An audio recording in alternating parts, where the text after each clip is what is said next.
नमस्कार। खबरों के इस बुलेटिन में तुहाडा स्वागत है। मैं हाँ जसप्रीत सिंह। पहला पेश ने चोणवीआं खबरां। प्रधानमंत्री नरेंद्र मोदी वालों भारत नूं दवाइयां ते मैडिकल उपकरणों के खेत्र में मोहरी बनाउण वाला फार्मास्यूटिकल सिस्टम बनाउण ते जोर। सूचना ते प्रसारण मंत्री अनुराग सिंह ठाकुर ने हेमा मालिनी ते प्रसून जोशी नूं 2021 का Indian film personality of the year award देण दा कीता ऐलान।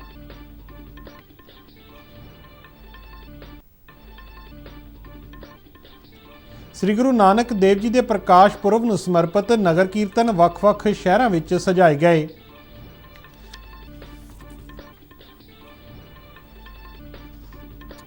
भारत ते न्यूजीलैंड विचाले दूजा T20 क्रिकेट मैच कल रांची विच। ते हुण खबरां विस्तार नाल। प्रधानमंत्री नरेंद्र मोदी ने फार्मास्यूटिकल नूं एक अजिहा सिस्टम बनाउण ते जोर दिता है जिहड़ा भारत नूं दवाइयां ते मैडिकल उपकरणों के खेत्र में मोहरी बना सके। फार्मास्यूटिकल खेत्र की पहली सिखर कानफ्रेंस का वर्चुअली उद्घाटन करदिआं उन्हां कहा कि भारतीय फार्मास्यूटिकल देश के आर्थिक विकास का एक अहम हिस्सा है। प्रधानमंत्री मोदी ने कहा कि कोविड महामारी दौरान फार्मास्यूटिकल खेत्र ने अपनी चुनौतीपूर्ण भूमिका नूं बाखूबी निभाया।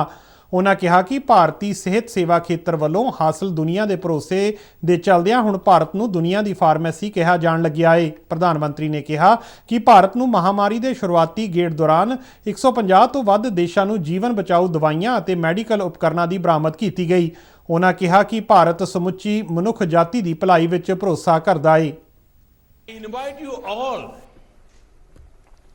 ideate in India, innovate in India, make in India, and make for the world. We have the talent, resources, and ecosystem required for innovation and enterprise. I assure global and domestic industry leaders and stakeholders that India is committed to enhance the ecosystem for innovation.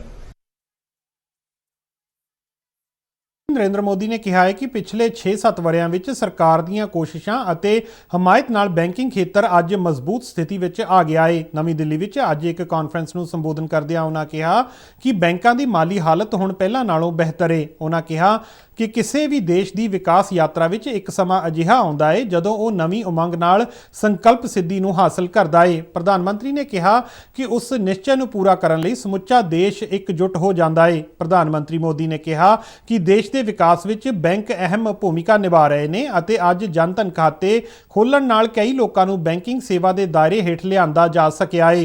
उन्होंने दस्सिया कि मौजूदा सरकार ने 2014 मगरों 5 लाख करोड़ रुपए की recovery की है। साथियों, सरकार ने बीते 6-7 वर्षों में बैंकिंग सेक्टर में जो रिफॉर्म्स किए, बैंकिंग सेक्टर का हर तरह से सपोर्ट किया, उस वजह से आज देश का बैंकिंग सेक्टर बहुत ही मजबूत स्थिति में है।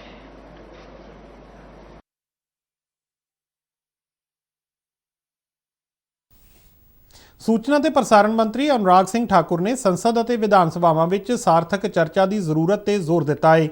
वो अज शिमला के विधान सभा कंपलैक्स विच सर्व भारती प्रिजाइडिंग अधिकारियों के शताब्दी वरे समागम तहत आयोजित कॉन्फ्रेंस के समाप्ति सैशन नूं संबोधित कर रहे सन। अनुराग सिंह ठाकुर ने कहा कि हर सूबे विच लैजिस्लेटिव हफ्ते का पालन करने की जरूरत ते जिस विच स्कूली बच्चों की भी हिस्सेदारी यकीनी बनाई जाए। उन्होंने कहा कि संसद अते विधान सभावां विच बने कानून आम आदमी के जीवन विच वड्डी तब्दीली लियाउंदे ने।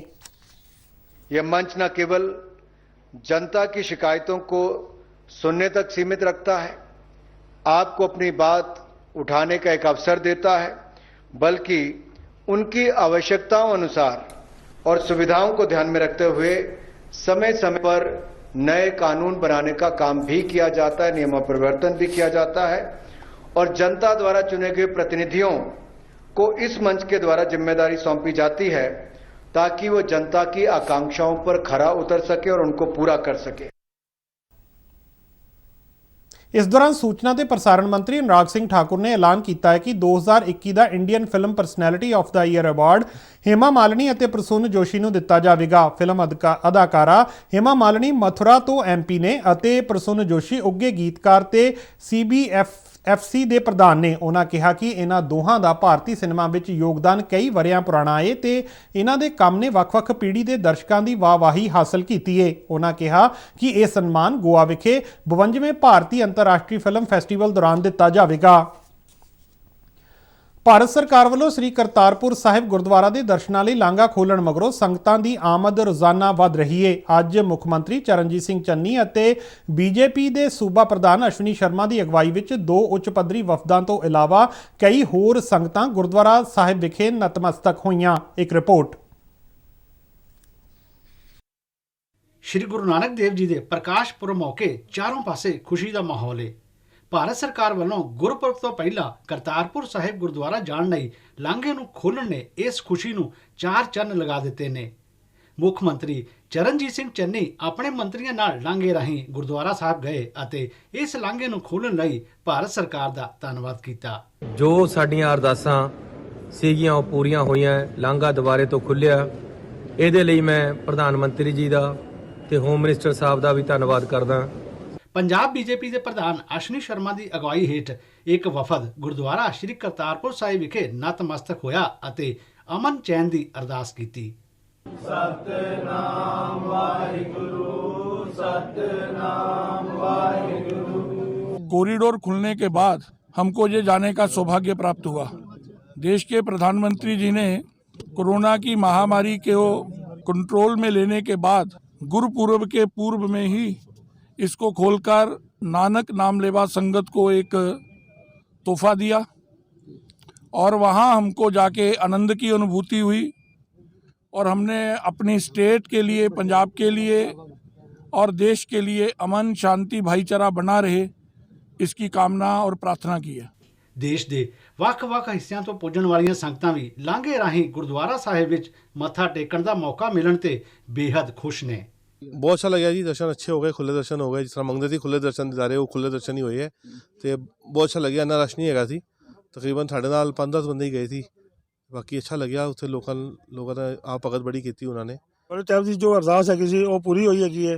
कल दिल्ली तो 500 किलोमीटर चल के आए सा, टैक्नीकल प्रॉब्लम करके रह गया, नहीं जा पाया सी ते ਆਪਾਂ ਹਿੰਮਤ ਨਹੀਂ ਆ ਰਹੀ। ਅਰਦਾਸ ਕੀਤੀ ਵਾਹਿਗੁਰੂ ਅੱਗੇ, ਉਹ ਜਿਹੜੀ ਪ੍ਰੋਬਲਮ ਆਈ ਸੀ ਉਹ ਦੂਰ ਹੋ ਗਈ ਤੇ ਅੱਜ ਹੋਮ ਮਿਨਿਸਟਰੀ ਨੇ ਕਿਹਾ ਜਾਓ ਤੁਸੀਂ ਮੱਥਾ ਟੇਕ ਕੇ ਆਓ ਤੇ ਉਸੇ ਦਰ ਦੇ ਮੱਥਾ ਟੇਕ ਕੇ ਆਏ ਜੀ। ਇਹ ਆਸ ਕੀਤੀ ਜਾ ਰਹੀ ਹੈ ਕਿ ਆਉਣ ਵਾਲੇ ਦਿਨਾਂ ਵਿੱਚ ਕਰਤਾਰਪੁਰ ਸਾਹਿਬ ਲਾਂਘੇ ਤੋਂ ਵੱਡੀ ਗਿਣਤੀ ਵਿੱਚ ਸੰਗਤਾਂ ਗੁਰਦੁਆਰਾ ਸਾਹਿਬ ਜਾਣਗੀਆਂ। ਇਸ ਨੂੰ ਵੇਖਦਿਆਂ ਸੀਮਾ ਸੁਰੱਖਿਆ ਬਲ ਅਤੇ ਭਾਰਤ ਸਰਕਾਰ ਦੇ ਹੋਰ ਮਹਿਕਮਿਆਂ ਵੱਲੋਂ ਖਾਸ ਇੰਤਜ਼ਾਮ ਕੀਤੇ ਗਏ ਨੇ। ਗੁਰਦਾਸਪੁਰ ਤੋਂ ਬਿਸ਼ੰਬਰ ਬਿੱਟੂ ਦੇ ਨਾਲ शिशु शर्मा शांतल, दूरदर्शन समाचार, जलंधर। ਨੌਵੇਂ ਪਾਤਸ਼ਾਹ ਸ੍ਰੀ ਗੁਰੂ ਤੇਗ ਬਹਾਦਰ ਜੀ ਦੇ 400ਵੇਂ ਪ੍ਰਕਾਸ਼ ਪੁਰਬ ਦੇ ਸਬੰਧ ਵਿੱਚ ਭਾਰਤ ਸਰਕਾਰ ਵੱਲੋਂ ਕਰਵਾਏ ਜਾਣ ਵਾਲੇ ਸਮਾਗਮਾਂ ਅਤੇ ਸਥਾਪਿਤ ਕੀਤੀਆਂ ਜਾਣ ਵਾਲੀਆਂ ਯਾਦਗਾਰਾਂ ਬਾਰੇ ਸ਼੍ਰੋਮਣੀ ਕਮੇਟੀ ਦੇ ਪ੍ਰਧਾਨ ਬੀਬੀ ਜਗੀਰ ਕੌਰ ਨੇ ਅੱਜ ਕੇਂਦਰੀ ਸੱਭਿਆਚਾਰਕ ਮਹਿਕਮੇ ਦੇ ਸਕੱਤਰ ਗੋਵਿੰਦ ਮੋਹਨ ਨਾਲ ਅੰਮ੍ਰਿਤਸਰ ਵਿਖੇ ਮੁਲਾਕਾਤ ਕੀਤੀ। ਗੋਵਿੰਦ ਮੋਹਨ ਨੇ ਭਾਰਤ ਸਰਕਾਰ ਵੱਲੋਂ ਇਸ ਪ੍ਰਕਾਸ਼ ਪੁਰਬ ਸੰਬੰਧੀ ਉਲੀਕੀਆਂ ਯੋਜਨਾਵਾਂ ਤੋਂ ਜਾਣੂ ਕਰਵਾਇਆ। ਉਹਨਾਂ ਕਿਹਾ ਕਿ ਭਾਰਤ ਸਰਕਾਰ ਸ਼੍ਰੋਮਣੀ ਕਮੇਟੀ ਦੇ ਸੁਝਾਅ ਮੁਤਾਬਕ ਹੀ ਸਮਾਗਮਾਂ ਜਾਂ ਯਾਦਗਾਰਾਂ ਦਾ ਪ੍ਰਬੰਧ ਕਰੇਗੀ। ਬੀਬੀ ਜਗੀਰ ਕੌਰ ਨੇ ਭਾਰਤ ਸਰਕਾਰ ਨੂੰ ਪੂਰਾ ਸਹਿਯੋਗ ਦੇਣ ਦਾ ਭਰੋਸਾ ਦਿਵਾਇਆ ਅਤੇ ਕਿਹਾ ਕਿ ਇਸ ਬਾਰੇ ਇੱਕ ਕਮੇਟੀ ਬਣਾਈ ਜਾਵੇਗੀ। ਪਹਿਲੇ ਸਿੱਖ ਗੁਰੂ ਸ੍ਰੀ ਗੁਰੂ ਨਾਨਕ ਦੇਵ ਜੀ ਦੇ ਪ੍ਰਕਾਸ਼ ਪੁਰਬ ਨੂੰ ਸਮਰਪਿਤ ਨਗਰ ਕੀਰਤਨ ਅੱਜ ਪੰਜਾਬ ਦੇ ਵੱਖ-ਵੱਖ ਸ਼ਹਿਰਾਂ ਵਿੱਚ ਸਜਾਏ ਗਏ। ਅੰਮ੍ਰਿਤਸਰ ਵਿੱਚ ਅਲੌਕਿਕ ਨਗਰ ਕੀਰਤਨ ਸ਼੍ਰੋਮਣੀ ਗੁਰਦੁਆਰਾ ਪ੍ਰਬੰਧਕ ਕਮੇਟੀ ਦੇ ਸਹਿਯੋਗ ਨਾਲ ਸਜਾਇਆ ਗਿਆ। ਸੁਨਹਿਰੀ ਪਾਲਕੀ ਵਿੱਚ ਸੁਸ਼ੋਭਿਤ ਸ੍ਰੀ ਗੁਰੂ ਗ੍ਰੰਥ ਸਾਹਿਬ ਜੀ ਦੀ ਛਤਰ ਛਾਇਆ ਅਤੇ 5 ਪਿਆਰਿਆਂ ਦੀ ਅਗਵਾਈ ਹੇਠ ਇਹ ਨਗਰ ਕੀਰਤਨ ਸ੍ਰੀ ਅਕਾਲ ਤਖਤ ਸਾਹਿਬ ਤੋਂ ਹੋਈ ਅਰਦਾਸ ਮਗਰੋਂ ਸ਼ੁਰੂ ਹੋਇਆ। ਇਸ ਨਗਰ ਕੀਰਤਨ ਵਿੱਚ ਗੱਤਕਾ ਪਾਰਟੀਆਂ, ਸ਼ਬਦੀ ਜਥਿਆਂ ਤੋਂ ਇਲਾਵਾ ਵੱਡੀ ਗਿਣਤੀ ਵਿੱਚ ਦੂਰੋਂ ਨੇੜਿਓਂ ਆਈਆਂ ਸੰਗਤਾਂ ਨੇ ਹਿੱਸਾ ਲਿਆ। ਨਗਰ ਕੀਰਤਨ ਅੰਮ੍ਰਿਤਸਰ ਸ਼ਹਿਰ ਦੇ ਵੱਖ-ਵੱਖ ਹਿੱਸਿਆਂ 'ਚੋਂ ਹੁੰਦਾ ਹੋਇਆ ਸ਼ਾਮ ਨੂੰ ਸ੍ਰੀ ਹਰਿਮੰਦਰ ਸਾਹਿਬ ਵਿਖੇ ਸੰਪੰਨ ਹੋਇਆ। ਨਗਰ ਕੀਰਤਨ ਦੇ ਰਸਤੇ ਵਿੱਚ ਸ਼ਰਧਾਲੂਆਂ ਵੱਲੋਂ ਫੁੱਲਾਂ ਦੀ ਵਰਖਾ ਕਰਕੇ ਇਸ ਦਾ ਨਿੱਘਾ ਸਵਾਗਤ ਕੀਤਾ ਗਿਆ ਅਤੇ ਲੰਗਰ ਵੀ ਵਰਤਾਇਆ ਗਿਆ। ਇੱਧਰ ਜਲੰਧਰ ਸ਼ਹਿਰ ਵਿੱਚ ਗੁਰਦੁਆਰਾ ਆਸਾ ਪੂਰਨ ਦਿਆਲ ਨਗਰ ਵੱਲੋਂ ਨਗਰ ਕੀਰਤਨ ਪੂਰੀ ਸ਼ਰਧਾ ਨਾਲ ਸਜਾਇਆ ਗਿਆ। ਸ੍ਰੀ ਗੁਰੂ ਗ੍ਰੰਥ ਸਾਹਿਬ ਜੀ ਦੀ ਛਤਰ ਛਾਇਆ ਵਿੱਚ ਪੰਜ ਪਿਆਰਿਆਂ ਨੇ ਇਸ ਨਗਰ ਕੀਰਤਨ ਦੀ ਅਗਵਾਈ ਕੀਤੀ। ਗੱਤਕਾ ਪਾਰਟੀਆਂ, ਬੈਂਡ ਵਾਜੇ, ਸ਼ਬਦੀ ਜਥੇ, ਇਸਤਰੀ ਸਤਸੰਗ ਸਭਾਵਾਂ ਅਤੇ ਵੱਖ-ਵੱਖ ਧਾਰਮਿਕ ਸਿੰਘ ਸਭਾਵਾਂ ਤੋਂ ਇਲਾਵਾ ਆਮ ਲੋਕ ਇਸ ਨਗਰ ਕੀਰਤਨ ਵਿੱਚ ਸ਼ਾਮਲ ਹੋਏ। ਨਗਰ ਕੀਰਤਨ ਦੇ ਰਸਤੇ ਵਿੱਚ ਸੰਗਤਾਂ ਵੱਲੋਂ ਸਾਰਿਆਂ ਦਾ ਭਰਵਾਂ ਸਵਾਗਤ ਕੀਤਾ ਗਿਆ। ਸ੍ਰੀ ਗੁਰੂ ਨਾਨਕ ਦੇਵ ਜੀ ਦੇ ਪ੍ਰਕਾਸ਼ ਪੁਰਬ ਦੇ ਸਬੰਧ ਵਿੱਚ ਦੂਰਦਰਸ਼ਨ ਵੱਲੋਂ ਸ੍ਰੀ ਦਰਬਾਰ ਸਾਹਿਬ ਅੰਮ੍ਰਿਤਸਰ ਤੋਂ ਸ਼ਬਦ ਕੀਰਤਨ ਦਾ ਸਿੱਧਾ ਪ੍ਰਸਾਰਣ ਕੱਲ੍ਹ ਸਵੇਰੇ 7 ਵਜੇ ਤੋਂ 7:45 ਤੱਕ ਡੀਡੀ ਨੈਸ਼ਨਲ, ਡੀਡੀ ਭਾਰਤੀ ਅਤੇ ਡੀਡੀ ਪੰਜਾਬੀ ਤੇ ਕੀਤਾ ਜਾਵੇਗਾ। ਇਸੇ ਤਰ੍ਹਾਂ ਗੁਰਦੁਆਰਾ ਸ੍ਰੀ ਵੇਰ ਸਾਹਿਬ ਸੁਲਤਾਨਪੁਰ ਲੋਧੀ ਕਪੂਰਥਲਾ ਤੋਂ ਕੀਰਤਨ ਦਰਬਾਰ ਦਾ ਸਿੱਧਾ ਪ੍ਰਸਾਰਣ ਰਾਤ 8 ਵਜੇ ਤੋਂ 10:30 ਵਜੇ ਤੱਕ ਡੀਡੀ ਪੰਜਾਬੀ ਅਤੇ ਡੀਡੀ ਭਾਰਤੀ ਤੇ ਕੀਤਾ ਜਾਵੇਗਾ। ਇਸ ਪ੍ਰਸਾਰਣ ਨੂੰ ਦੇਖਦਿਆਂ ਡੀਡੀ ਪੰਜਾਬੀ ਤੇ ਰਾਤ 9:30 ਵਜੇ ਦਾ ਖਬਰਾਂ ਦਾ ਬੁਲੇਟਿਨ ਪ੍ਰਸਾਰਿਤ ਨਹੀਂ ਹੋਵੇਗਾ। ਫਾਜ਼ਿਲਕਾ ਵਿੱਚ ਜਲਾਲਾਬਾਦ ਨੇੜੇ ਪੈਂਦੇ ਪਿੰਡ ਬੱਗੇ ਕੇ ਮੋੜ ਤੇ ਰਹਿਣ ਵਾਲਾ ਇੱਕ ਵਿਅਕਤੀ ਪਿਛਲੇ 1.5 ਸਾਲ ਤੋਂ ਕੁੜੀਆਂ ਨੂੰ ਆਰਮੀ ਅਤੇ ਪੁਲਿਸ ਵਿੱਚ ਭਰਤੀ ਹੋਣ ਲਈ ਫ੍ਰੀ ਟ੍ਰੇਨਿੰਗ ਦੇ ਰਿਹਾ ਹੈ। ਆਲੇ ਦੁਆਲੇ ਦੇ ਪਿੰਡਾਂ ਤੋਂ ਕੁੜੀਆਂ ਇਸ ਵਿਅਕਤੀ ਤੋਂ ਟ੍ਰੇਨਿੰਗ ਲੈ ਰਹੀਆਂ ਨੇ ਅਤੇ BSF ਅਤੇ ਪੁਲਿਸ ਵਿੱਚ ਭਰਤੀ ਹੋ ਕੇ ਦੇਸ਼ ਸੇਵਾ ਕਰ ਰਹੀਆਂ ਨੇ। ਇੱਕ ਰਿਪੋਰਟ। ਵਿੱਚ ਜਲਾਲਾਬਾਦ ਨੇੜੇ ਪੈਂਦੇ ਪਿੰਡ ਬੱਗੋ ਕੇ ਮੋੜ ਤੇ ਰਹਿਣ ਵਾਲਾ ਇੱਕ ਵਿਅਕਤੀ ਪਿਛਲੇ 1.5 ਸਾਲ ਤੋਂ ਕੁੜੀਆਂ ਨੂੰ ਆਰਮੀ ਅਤੇ ਪੁਲਿਸ ਵਿੱਚ ਭਰਤੀ ਹੋਣ ਲਈ ਫ੍ਰੀ ਟ੍ਰੇਨਿੰਗ ਦੇ ਰਿਹਾ ਹੈ। ਆਲੇ ਦੁਆਲੇ ਦੇ ਪਿੰਡਾਂ ਤੋਂ ਕੁੜੀਆਂ ਇਸ ਵਿਅਕਤੀ ਤੋਂ ਟ੍ਰੇਨਿੰਗ ਲੈ ਰਹੀਆਂ ਨੇ ਅਤੇ BSF ਅਤੇ ਪੁਲਿਸ ਵਿੱਚ ਭਰਤੀ ਹੋ ਕੇ ਦੇਸ਼ ਸੇਵਾ ਕਰ ਰਹੀਆਂ ਨੇ। ਇਹ ਨੇ ਜਲਾਲਾਬਾਦ ਲਾਗਲੇ ਪਿੰਡ ਬੱਗੋ ਕੇ ਮੋੜ ਦੇ ਵਸਨੀਕ ਸ਼ਮਸ਼ੇਰ ਚੰਦ। ਬਿਜਲੀ ਬੋਰਡ ਵਿੱਚ ਬਤੌਰ ਲਾਈਨਮੈਨ ਆਪਣੀਆਂ ਸੇਵਾਵਾਂ ਦੇ ਚੁੱਕੇ ਸ਼ਮਸ਼ੇਰ ਹੁਣ ਕੁੜੀਆਂ ਦਾ ਭਵਿੱਖ ਸਵਾਰਨ ਵਿੱਚ ਲੱਗੇ ਹੋਏ ਨੇ ਅਤੇ ਇਸ ਮਕਸਦ ਨਾਲ ਉਹ ਕੁੜੀਆਂ ਨੂੰ ਫੌਜ ਤੇ ਪੁਲਿਸ ਵਿੱਚ ਭਰਤੀ ਹੋਣ ਲਈ ਮੁਫਤ ਟ੍ਰੇਨਿੰਗ ਦੇ ਰਹੇ ਨੇ। ਮੈਨੂੰ ਲਗਭਗ 1.5 ਸਾਲ ਦੇ ਕਰੀਬ ਹੋ ਗਿਆ ਜੀ ਟ੍ਰੇਨਿੰਗ ਦਿੰਦੇ ਨੂੰ। ਕਈ ਬੱਚੇ ਸਿਲੈਕਟ ਹੋ ਚੁੱਕੇ ਨੇ SSC ਵਿੱਚ, ਕਈ BSF ਵਿੱਚ। ਮੇਰੇ ਆਪਦੇ ਖੁਦ 3 ਬੱਚੇ ਪੰਜਾਬ ਪੁਲਿਸ ਵਿੱਚ ਸਿਲੈਕਟ ਹੋਏ ਨੇ ਤੇ ਮੈਨੂੰ ਸ਼ੌਂਕ ਜਾਗਿਆ ਕਿ ਮੈਂ ਇਹਨਾਂ ਲੜਕੀਆਂ ਦੀ ਸੇਵਾ ਕਰਾਂ ਤੇ ਲੜਕੀਆਂ ਨੂੰ ਮਤਲਬ ਕਿ ਕਾਬਿਲ ਬਣਾਵਾਂ, ਆਪਣੇ ਮਾਂ-ਪਿਓ ਦਾ ਨਾਂ ਰੌਸ਼ਨ ਕਰਨ। ਟ੍ਰੇਨਿੰਗ ਹਾਸਲ ਕਰਨ ਵਾਲੀਆਂ ਕੁੜੀਆਂ ਸ਼ਮਸ਼ੇਰ ਚੰਦ ਵੱਲੋਂ ਕੀਤੀ ਜਾ ਰਹੀ ਮਦਦ ਤੇ ਖੁਸ਼ ਨੇ। ਨਾਲ ਹੀ ਪੰਜਾਬ ਸਰਕਾਰ ਨੂੰ ਉਹਨਾਂ ਦਾ ਟੈਸਟ ਕਰਵਾਉਣ ਦੀ ਬੇਨਤੀ ਕਰਦੀਆਂ ਨੇ। ਇਮਰਾਨ ਅੰਕਲ ਸਾਨੂੰ ਟ੍ਰੇਨਿੰਗ ਬਹੁਤ ਵਧੀਆ ਇੱਥੇ ਕਰਵਾ ਰਹੇ ਨੇ, ਬਿਲਕੁਲ ਫ੍ਰੀ ਕਰਵਾ ਰਹੇ ਨੇ। ਲਗਭਗ ਪਿਛਲੇ 6 ਮਹੀਨਿਆਂ ਤੋਂ ਇਹ ਟ੍ਰੇਨਿੰਗ ਸਾਡੀ ਚੱਲ ਰਹੀ ਹੈ, high jump, long jump and ਸਾਡੀ ਦੌੜ ਦੀ।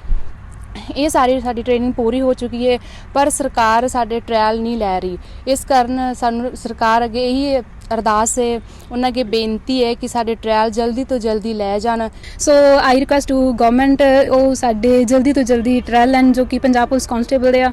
ਸ਼ਮਸ਼ੇਰ ਚੰਦ ਤੋਂ ਟ੍ਰੇਨਿੰਗ ਹਾਸਲ ਕਰ ਚੁੱਕੀਆਂ ਕਈ ਕੁੜੀਆਂ ਪੁਲਿਸ ਤੇ BSF ਵਿੱਚ ਭਰਤੀ ਹੋ ਕੇ ਦੇਸ਼ ਸੇਵਾ ਕਰ ਰਹੀਆਂ ਨੇ। ਯਕੀਨਨ ਸ਼ਮਸ਼ੇਰ ਚੰਦ ਦਾ ਇਹ ਨਿਰਸਵਾਰਥ ਉਪਰਾਲਾ ਸ਼ਲਾਘਾਯੋਗ ਹੈ ਅਤੇ ਸਮਾਜ ਦੇ ਹੋਰਨਾਂ ਵਰਗਾਂ ਲਈ ਪ੍ਰੇਰਨਾ ਸਰੋਤ ਵੀ ਹੈ। ਫਾਜ਼ਿਲਕਾ ਤੋਂ ਦੂਰਦਰਸ਼ਨ ਸਮਾਚਾਰ ਲਈ ਸੁਨੀਲ ਨਾਗਪਾਲ ਦੀ ਰਿਪੋਰਟ। ਭਾਰਤ ਅਤੇ ਨਿਊਜ਼ੀਲੈਂਡ ਵਿਚਾਲੇ 3 T20 ਅੰਤਰਰਾਸ਼ਟਰੀ ਕ੍ਰਿਕਟ ਮੈਚਾਂ ਦੀ ਲੜੀ ਦਾ ਦੂਜਾ ਮੈਚ ਕੱਲ੍ਹ ਰਾਂਚੀ ਵਿੱਚ ਖੇਡਿਆ ਜਾਵੇਗਾ। ਇਸ ਲੜੀ ਦੇ ਬੀਤੀ ਰਾਤ ਜੈਪੁਰ ਵਿੱਚ ਖੇਡੇ ਗਏ ਪਹਿਲੇ ਮੈਚ ਵਿੱਚ ਭਾਰਤ ਨੇ ਨਿਊਜ਼ੀਲੈਂਡ ਨੂੰ 5 ਵਿਕਟਾਂ ਨਾਲ ਹਰਾਇਆ। T20 ਦੀ ਲੜੀ ਮਗਰੋਂ ਦੋਵੇਂ ਟੀਮਾਂ 2 ਟੈਸਟ ਮੈਚ ਖੇਡਣਗੀਆਂ। ਦੇਸ਼ ਵਿਆਪੀ ਕੋਵਿਡ ਟੀਕਾਕਰਨ ਮੁਹਿੰਮ ਤਹਿਤ ਹੁਣ ਤੱਕ 115 ਕਰੋੜ ਤੋਂ ਵੱਧ ਕੋਵਿਡ ਰੋਕੂ ਟੀਕੇ ਲਗਾਏ ਜਾ ਚੁੱਕੇ ਨੇ। ਸਿਹਤ ਤੇ ਪਰਿਵਾਰ ਭਲਾਈ ਮੰਤਰਾਲਾ ਨੇ ਦੱਸਿਆ ਕਿ ਬੀਤੇ 24 ਘੰਟਿਆਂ ਦੌਰਾਨ 11,919 ਨਵੇਂ ਮਾਮਲੇ ਸਾਹਮਣੇ ਆਏ ਨੇ, ਜਦਕਿ 11,242 ਰੋਗ ਮੁਕਤ ਹੋਏ ਨੇ। ਦੇਸ਼ ਵਿੱਚ ਸਿਹਤਯਾਬੀ ਦੀ ਦਰ 98.28% ਹੋ ਗਈ ਹੈ। ਵਿਧਾਨ ਸਭਾ ਚੋਣਾਂ ਦੀਆਂ ਚੱਲ ਰਹੀਆਂ ਤਿਆਰੀਆਂ ਦੇ ਮੱਦੇਨਜ਼ਰ ਪਟਿਆਲਾ ਡਿਵੀਜ਼ਨ ਦੇ ਡਿਵੀਜ਼ਨਲ ਕਮਿਸ਼ਨਰ ਚੰਦਰ ਗੈਂਦ ਨੇ ਲੁਧਿਆਣਾ ਜ਼ਿਲ੍ਹੇ ਦੇ ਜ਼ਿਲ੍ਹਾ ਚੋਣ ਅਧਿਕਾਰੀ ਵਰਿੰਦਰ ਕੁਮਾਰ ਸਮੇਤ ਚੋਣ ਨਾਲ ਜੁੜੇ ਹੋਰਨਾਂ ਅਧਿਕਾਰੀਆਂ ਨਾਲ ਇੱਕ ਮੀਟਿੰਗ ਕੀਤੀ। ਉਹਨਾਂ ਅਧਿਕਾਰੀਆਂ ਨੂੰ ਚੋਣ ਪ੍ਰਬੰਧਨ ਪਲਾਨ ਤੁਰੰਤ ਤਿਆਰ ਕਰਨ ਦੀ ਹਦਾਇਤ ਕੀਤੀ ਅਤੇ ਕਿਹਾ ਕਿ ਲੋਕਾਂ ਨੂੰ ਜਾਗਰੂਕ ਕਰਨ ਲਈ ਸਵੀਪ ਸਰਗਰਮੀਆਂ ਵੱਲ ਉਚੇਚਾ ਧਿਆਨ ਦਿੱਤਾ ਜਾਵੇ। ਸੰਸਦ ਦਾ ਸਰਦ-ਰੁੱਤ ਇਜਲਾਸ 29 ਨਵੰਬਰ ਤੋਂ ਸ਼ੁਰੂ ਹੋਵੇਗਾ ਅਤੇ 23 ਦਸੰਬਰ ਤੱਕ ਚੱਲੇਗਾ। ਲੋਕ ਸਭਾ ਤੇ ਰਾਜ ਸਭਾ ਸਕੱਤਰੇਤ ਨੇ ਇੱਕ ਬਿਆਨ ਵਿੱਚ ਇਹ ਜਾਣਕਾਰੀ ਦਿੱਤੀ ਹੈ। ਇਸ ਦੇ ਨਾਲ ਹੀ ਖਬਰਾਂ ਦਾ ਇਹ ਬੁਲੇਟਿਨ ਖਤਮ ਹੁੰਦਾ ਹੈ। ਨਮਸਕਾਰ।